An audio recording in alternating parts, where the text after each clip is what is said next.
नमस्कार, म हुँ तेज प्रसाद काफ्ले। आज म कक्षा 8 को नेपाली विषयको पाठ्यपुस्तकमा समावेश गरिएको निबन्ध ग्रन्थचित्र र यसमा रहेर सारांश लेखनका बुँदाहरू टिप्पण गराउनेछु। त लागौँ है त आजको विषयतर्फ। त आज हामी पाठ 4 अन्तर्गत प्रबन्ध पढ्न गइरहेका छौँ। निबन्धकै निबन्ध नै हो प्रबन्ध पनि। वस्तुपरक निबन्धलाई हामी प्रबन्ध भन्ने गर्दछौँ। यहाँ त्यही कुरा बताउन खोजिएको छ। त प्रबन्धको शीर्षक रहेको छ ग्रन्थचित्र। त के हो ग्रन्थचित्र, यसको इतिहास के छ, यी र यस्तै प्रश्नको उत्तर हामीले यो पाठमा भेट्टाउनेछौँ। मैले समग्र पाठमा रहेर सारांशका बुँदाहरू टिप्पण गराउने छु। त सुरु गर्न चाहन्छु। सारांश मैले अगाडि पनि भने बुँदाको रूपमा मैले टिप्पण गराउने छु, जसले तपाईहरुलाई समग्र पाठ बुझ्न सघाउने छ, प्रश्नको उत्तर दिन सजिलो बनाउने छ। ग्रन्थ चित्र भन्ने पाठमा महत्त्वपूर्ण कुराहरू के हुन् भन्ने कुरा पनि बुझ्न धेरै सजिलो हुनेछ है। त म सुरुवात गर्न चाहन्छु। ग्रन्थ वा शास्त्रको कथा वा विषय वस्तुमा आधारित चित्रलाई ग्रन्थचित्र भनिने। यो पंक्तिले के भने बुझ्नुभयो त? ग्रन्थ अथवा शास्त्र पुस्तकमा कथा हुन्छ, त्यहाँ विषयवस्तु हुन्छ होइन र? त्यो विषयवस्तुमा आधारित रहेर जुन हामी चित्रहरू पाउँछौँ ती चित्रलाई हामीले ग्रन्थचित्रहरू भन्दा रहेछौँ। जस्तो हाम्रो पाठ्यपुस्तकहरूमा चित्रहरू बनाइएको हुन्छ नि कथासँगै होइन र? त त्यस्ता चित्रलाई हामीले ग्रन्थचित्र भन्दा रहेछौँ। अब अझै अगाडि बढौँ है। प्राचीन समयमा ग्रन्थचित्र ताडपत्र र भोजपत्रमा बनाइने गरिएको। यहाँनिर दुईवटा शब्द परेका छन्, ताडपत्र अनि भोजपत्र। यी रुखका पातहरू हुन्, यसलाई विशेष तरिकाले बनाइन्थ्यो है, त्यो कुरा यहाँ छ। अझै अगाडि बढौँ। मानवीय सभ्यता र त्यसले जन्माएको चित्रकलाको विकास क्रममा कागजमा चित्रहरू कोरिन थालेका। हाल कागजमा कोरिने चित्रलाई नै ग्रन्थ चित्रका रूपमा चिनिने। अझै अगाडि बढौँ। मानवको सृजनशीलताबाट जन्मेका मूर्तिकला, वास्तुकला, नृत्यकला, व्यङ्ग्यचित्र आदिको पृष्ठभूमि ग्रन्थचित्र नै रहेको। यो कुरालाई अलिकति स्पष्ट पारिहालौँ, सायद बुझ्नु पनि भएको छ होला। यहाँनिर हेर्नुहोस् त के भनेको छ। जब मानिसमा चेतनाको विकास भयो, सभ्यताको विकास भयो, उसको सिर्जनाले जब मूर्तिकला बनायो, वास्तुकला बनायो, नृत्यकला बनायो, सबै बनायो नि, व्यङ्ग्यचित्र लगायतका, ललित कला भन्छौँ हामी होइन। त यी सबैको पछाडि सबैभन्दा पहिला ग्रन्थचित्रको आविष्कार भएको अथवा त्यहाँबाट यी अन्य कलाहरूको निर्माण भएको हो भन्ने कुरा मैले लेख्न खोजेको है त यहाँनिर। अझै अगाडि बढौँ। प्राचीन चित्रकलाहरू मानवीय सभ्यता, धर्म, संस्कृतिसँग जोडिएका है। अब अझै अगाडि बढौँ। जुनसुकै कलाको आधारभूमि प्रकृति र मानवका भोगाइहरू हुने। यहाँनिर अलिकति स्पष्ट पारौँ होइन। जुनसुकै कलाको आधारभूमि प्रकृति सबैभन्दा ठुलो कुरा हो होइन र? अनि मानवका भोगाइहरू भनेको मानवका अनुभवहरू। जब मान्छेले अनुभव गर्छ अनि ती कुरालाई कलामा उतार्छ, वास्तुकला बनाउँछ, नृत्य गर्छ आदि आदि है। हामीले प्रकृतिभन्दा बाहिर गएर त कुनै कार्य नै गर्न सक्दैनौँ, त्यसैले प्रकृति ईश्वर हो, हामीले त्यो पनि भन्न सक्छौँ है। अझै अगाडि बढौँ। पौवा चित्र, ग्रन्थ, मुहार चित्र, दृश्य चित्र प्राचीन नेपाली कलाका नामहरू रहेका। यसै गरी अझै अगाडि बढौँ। ग्रन्थचित्रलाई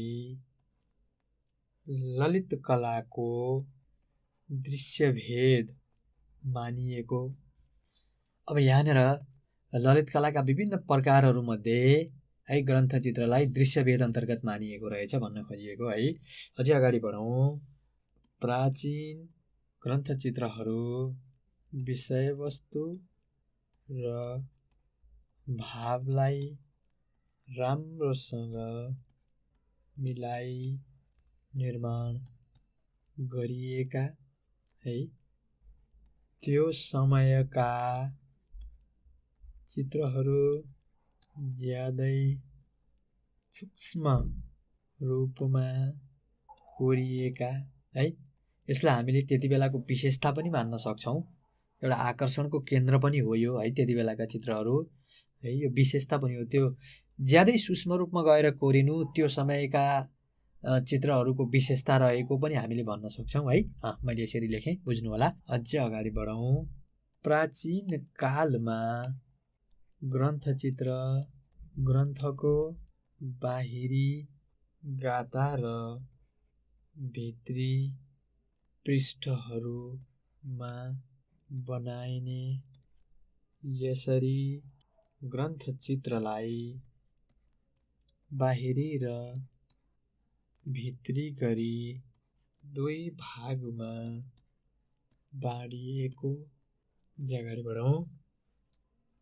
ग्रन्थको पानाको तल वा माथि पनि चित्रहरू कोरिने। विषय वस्तुको वर्णनलाई स्पष्ट पार्न बनाइएका यस्ता चित्रहरूलाई वर्णनात्मक या नामकरण गरिएको यो है। वर्णनात्मक भनेर वर्णनात्मक रेखाचित्र भनिने। अझै अगाडि बढौँ।